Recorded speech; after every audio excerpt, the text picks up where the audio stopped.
Hey guys, tapos lang mag-set up si Neil dito sa lamesa.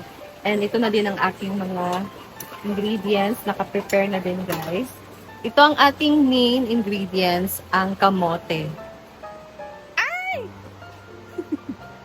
Ano sana, gusto ko sana lahat orange, kulay orange. Pero wala eh. Konti lang yung orange, kaya yung kulay white na lang yung available. So ito na lang binili ko. Bali, this is 1 kilo ng kamote. And gagamitin ako dito ng ganito kaliit lang na Nestle cream. Tapos, gamit tayo guys ng isang itlog. Madali lang to. Kung gusto nating mag-level up yung kamote, ibahin naman natin to. So, nakakatikim na tayo ng mga kamote delight, ganon. Pero ito, kakaiba. And gagamitin tayo pagpatamis ng condensed milk. So, ganito lang kaliit guys. Sakto na to para hindi masyadong matamis kung yung malaki. Masyado na kasi yung matamis. And madami na din. And lastly, the flour. Yan lang. Lagyan na natin ng vanilla pampatanggal lang sa ng itlog. Inuna ko munang pinalambot ang kamote, guys. So, this is 1 kilo. And then, masyado pa siyang mainit. Gusto ko na siyang balatan. So, pabalatan muna natin siya. Mainit pa nga lang siya, guys, pero caring. Hanggang sana pag kulay orange lang.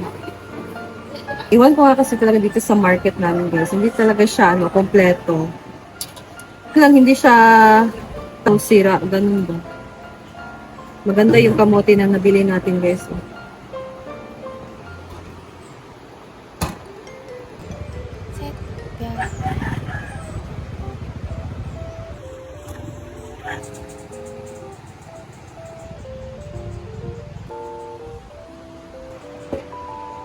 Tapos ang nabalatan guys, sunod ay imamash na natin siya. Hindi kayong gumamit ng tinidor or kung anong mas komportable kayong gamitin para mag-mash. Hindi ako komportable nito.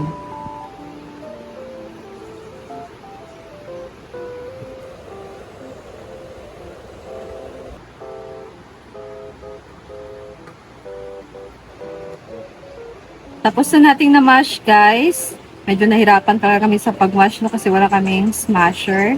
Tinidor lang yung ginamit namin. Pero kung gusto nyo na mas mapadali yung pag-mash nyo, pwedeng i-grater nyo siya guys. Ganun lang siya, i-grater lang. Mas madali siya.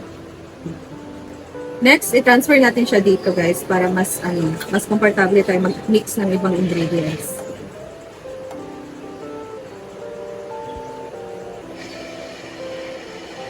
Lagyan natin siya next guys ng isang itlog. Condensed milk. Maliit na lata. Isang cream na maliit. Optional lang to guys. Pwedeng hindi nyo nalagyan. Muna natin siya.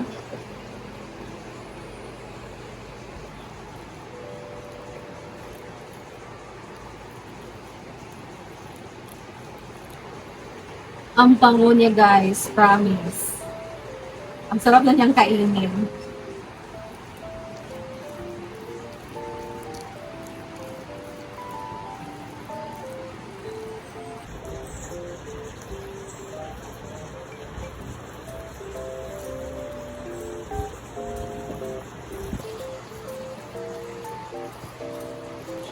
Ayan, tapos na natin na-mix guys. Medyo meron pa siyang mga mga buo-buo, pero okay na yan. Sunod, lagyan natin siya ng 1/2 cup ng all-purpose flour.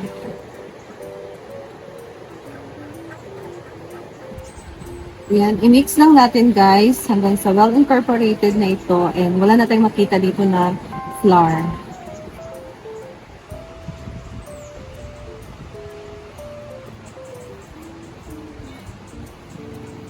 Maglagay na tayo dito ng vanilla.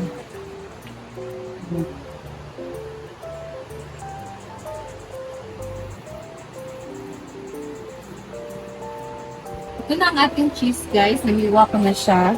Pahaba. And then i-transfer na natin ito sa ating baking pan.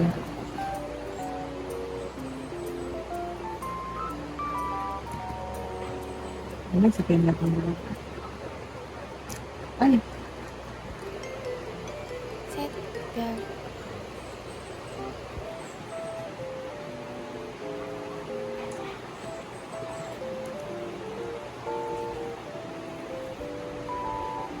Spread lang natin siya guys para maging even.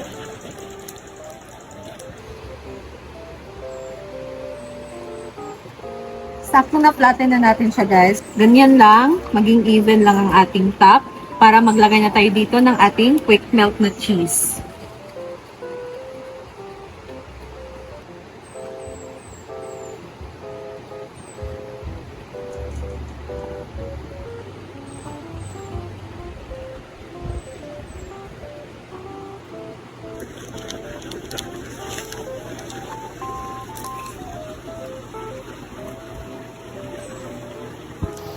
Nagpainit na ako dito ng tubig, guys. So, improvised steamer lang ang ginamit ko dito.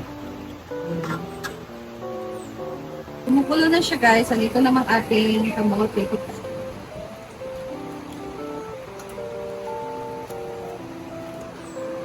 Miss Simply. Nag-timer ako dito, guys, ng 15 minutes. And tingnan nyo. Wow! Ang sarap! Nag-melt na yung cheese. Parang natagilid lang siya konti, pero carry na. Yan guys. So, after 15 minutes, luto na ang ating dessert. Kamote dessert. Cheesy kamote dessert. Yan. So, hangoy na natin siya. Ito na guys, ang ating cheesy kamote delight. Ang sarap.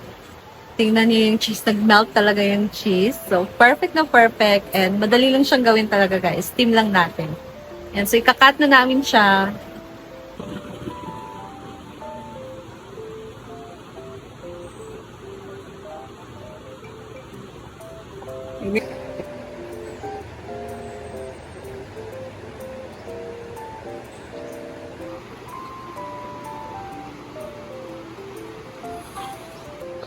Grabe guys, itsura pa lang niya. Tingnan nyo, ang sarap na talaga.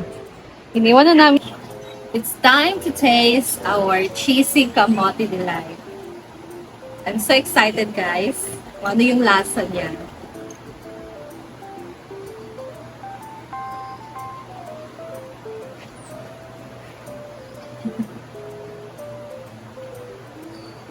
Parang kumpuan.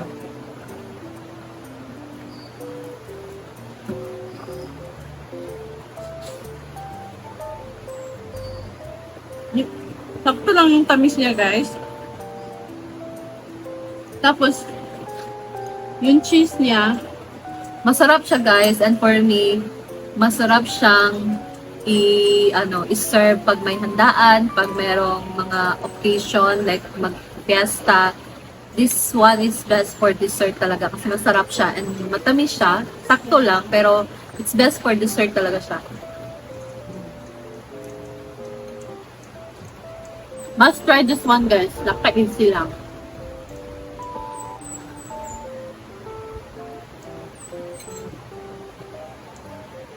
Siguro mas masarap din ito pag malamig.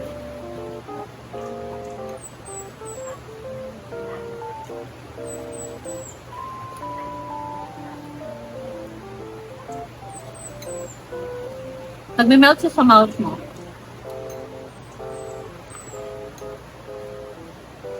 Hindi siya, nititingnan natin siya, parang siyang cake. Since we add flour on it. But, hindi siya cake na texture, guys. Yung kamote ba na natitikman natin na yung kamote delight, yung na-imash, ganun siya, yung atake niya. Tapos, nagme-melt siya sa mouth natin. So, ayan. Best din to sa mga mahilig talagang kumain ng dessert, like matatamis. Perfect to sa inyo, guys.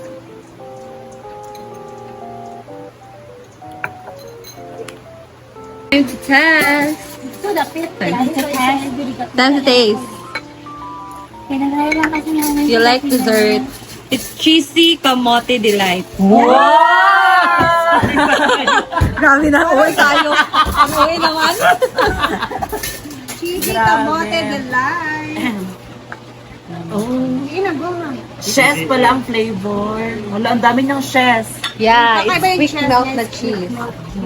Marabay ko ang nasilalong. May parchment sa ilalong, baka makain. Kumula ng sabi. Kaya tak magpapayat ako. Kung lami kay ano, quick melt cheese. It's masarap. Yes. Anong texture, guys? You tell, sabihin niyo palagi yung totoo. Lambot. The So, texture is sakto lang kasi. Grabe! ang sarap sa malambot. Oh, wala Hindi po. overpower yung lasa. Overpower! Pero masarap, Frank. Ang pan, kaya masyag nilupak. No. Kung siya, marang kamonte delight, yun siya nga gimash. Pero ang nilupak kay sabi mo ito, di ba? Marjorie. Ano, masarap ba siya pag malamig or... Sakto lang. Kailangan May talaga siya mainit malamig. pa ko. Oh, no. For me, perfect. 9.5. Sa ako, 9.5. Oh. Okay, okay. Pero ang sarap. Thank you Basta so sabihin much. niyo lang yung totoo. I miss the... ano, MM na to? Huwag eme-eme, ha? They like it, guys. Thank you so much. Yeah, thank you so much too. Thank you.